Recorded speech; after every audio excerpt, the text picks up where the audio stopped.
হত্যা ও ধ্বংসলীলা চালানোই তাদের কাজ।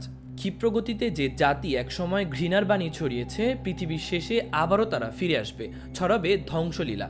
বলছিলাম ইয়াজুজ মাজুজের কথা। পবিত্র কোরআনেও তাদের সম্পর্কে বর্ণনা রয়েছে, আর খ্রিস্ট ও ইহুদি ধর্মেও তাদের কথা উঠে এসেছে। ইয়াজুজ মাজুজদের প্রাচীর দিয়ে আটকে রাখা হয়েছে, তবে যখন বের হবে ক্ষিপ্রগতিতে ঢেউয়ের মতো সারা পৃথিবীতে ছুটতে থাকবে এবং বিস্তার লাভ করবে। খুব রুক্ষ ও কর্কশ স্বভাবের এই জাতি আক্রমণ করবে খুব দ্রুত। কেউ তাদের সামনে থেকে জীবিত পালানোর সুযোগ পাবে না। ধ্বংসাত্মক জাতি ইয়াজুজ ও মাজুজকে বন্দী করেছিল এক ফরেজগার বাদশাহ, যার নাম জুলকারনাইন। খ্রিস্ট ধর্ম মতে ওই বাদশাই ছিলেন আলেকজান্ডার দ্য গ্রেট।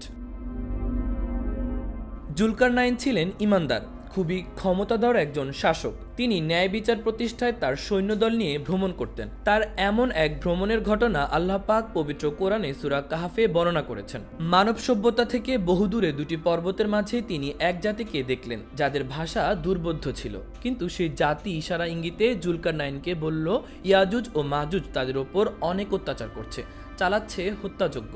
এরপর এ জাতির লোকজন জুলকারনাইনকে একটি দেয়াল নির্মাণ করে দেওয়ার অনুরোধ করেন। সূরা কাহাফে বলা হয়েছে, তিনি অর্থাৎ জুলকারনাইন লোহা ও তামা গলিয়ে এক দুর্ভেদ্য দেয়াল প্রস্তুত করলেন। ইয়াজুজ মাজুজ যা পার হতে পারল না, ভেদও করতে পারল না।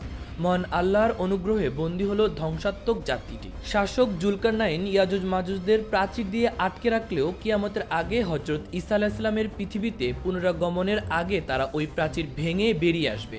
যখন কিয়ামত সন্নিকটে আসবে তখন আল্লাহ এই দেয়াল ঘুরিয়ে ইয়াজুজ ও মাজুজকে মুক্ত করে দেবেন। মহানবী সাল্লাল্লাহু আলাইহি সাল্লাম কিয়ামতের যে 10টি প্রধান আলামতের কথা বলেছেন, তাদের মধ্যে অন্যতম একটি আলামত হচ্ছে ইয়াজুজ ও মাজুজের আগমন। ইয়াজুজ ও মাজুজ বের হওয়ার পর সামনে যা পাবে সব ভক্ষণ করবে। তারা নদীর পানি খেয়ে শেষ করে ফেলবে, তাদের সঙ্গে কেউ লড়াই করে পারবে না। এ সময় তারা মনে করবে দুনিয়ার সবাইকে তারা শেষ করে দিয়েছে। তখন বাইতুল মুকাদ্দাসের এক পাহাড়ে গিয়ে তারা আকাশের দিকে তীর নিক্ষেপ করবে, দাবি করবে তারা আকাশে বসবাসরতদেরও হত্যা করতে চায়। এ সময় ঈসা আলাইহিস সালাম তাদের জন্য দোয়া করবেন। এতে ইয়াজুজ মাজুজের কাদের দিক থেকে এক প্রকার পোকা সৃষ্টি করে আল্লাহ তাদের ধ্বংস করবেন। পৃথিবী জুড়ে তাদের লাশ পড়ে থাকবে। আল্লাহ নখযুক্ত পাখি পাঠিয়ে লাশগুলোকে সরিয়ে নেবেন।